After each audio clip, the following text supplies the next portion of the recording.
Chapter 6. Henry was back in his childhood home, the familiar creaks and groans of the house echoing through the air. He couldn't believe what had just happened. He had been yanked back into the present after that strange, surreal moment with his distant relatives. The clock had done it again, sending him back to his timeline, just as Ewan's warning echoed in his ears. "You can't tell people about the future, lad.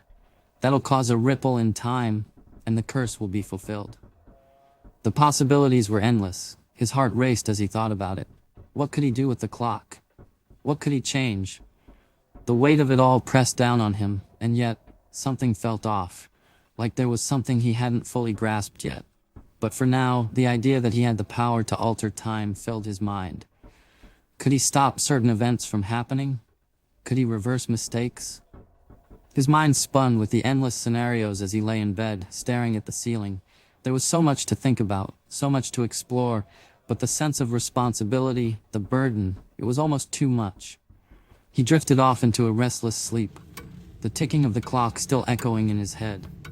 The night felt cold as Henry found himself lying in bed again, this time not in his childhood home, but somewhere else. Somewhere. Blurred.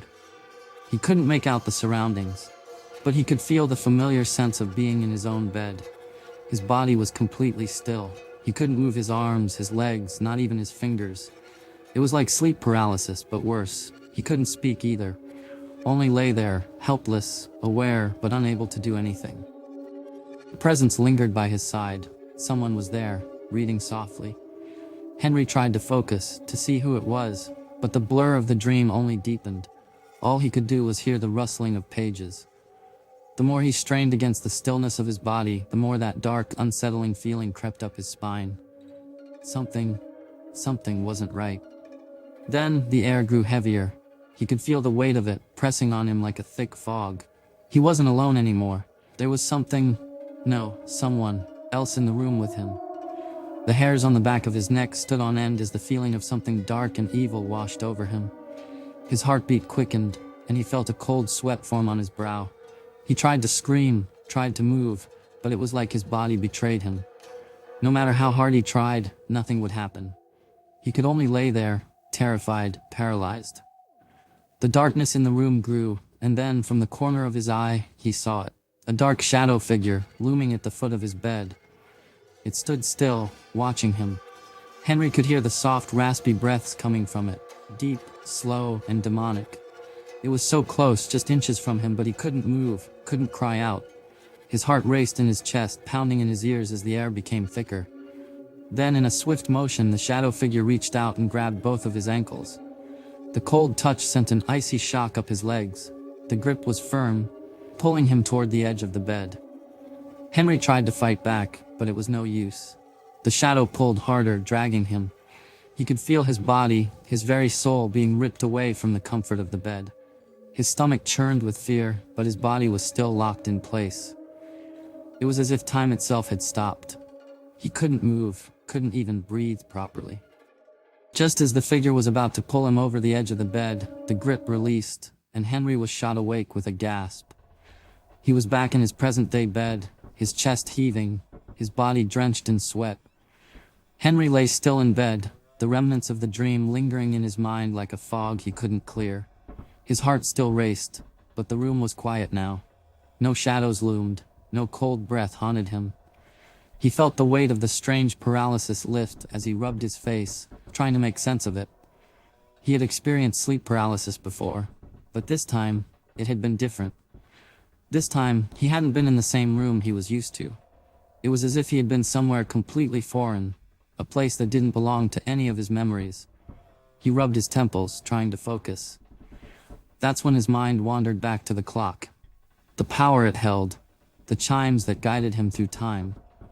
But what if there was more to it? What if the clock didn't need to rely on the dates marked by its chimes? What if he could bend the clock's power to his will?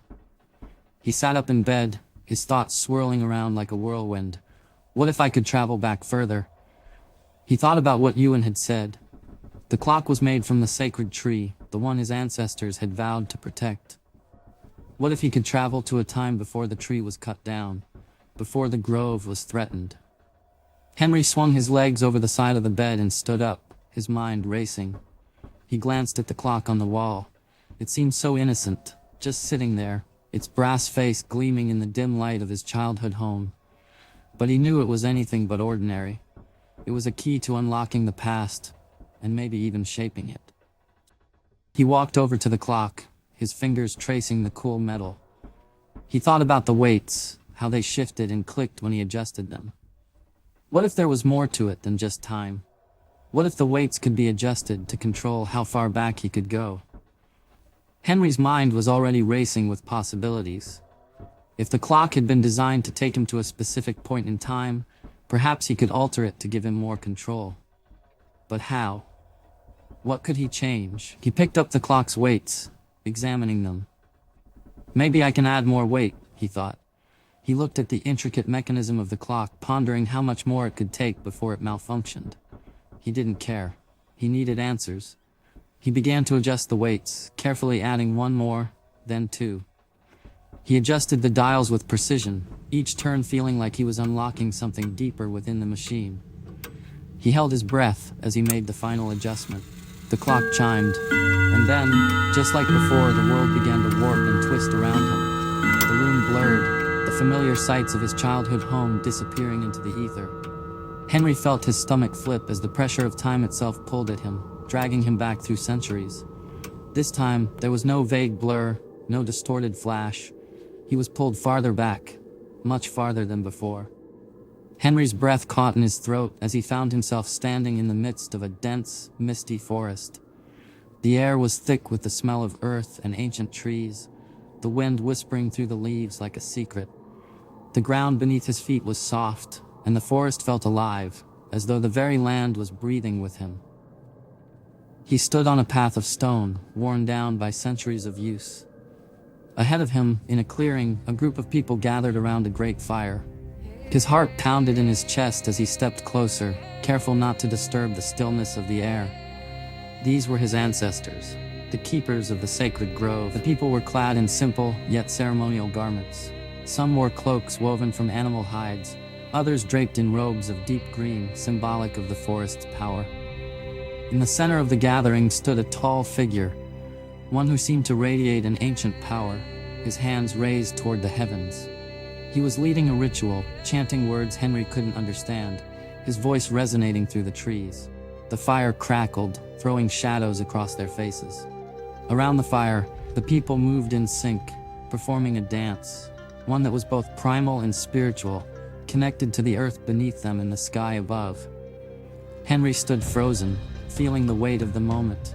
He was witnessing something sacred. The trees, the fire, the air, they were all part of something far greater than he could have imagined. The rituals of his ancestors weren't just for show.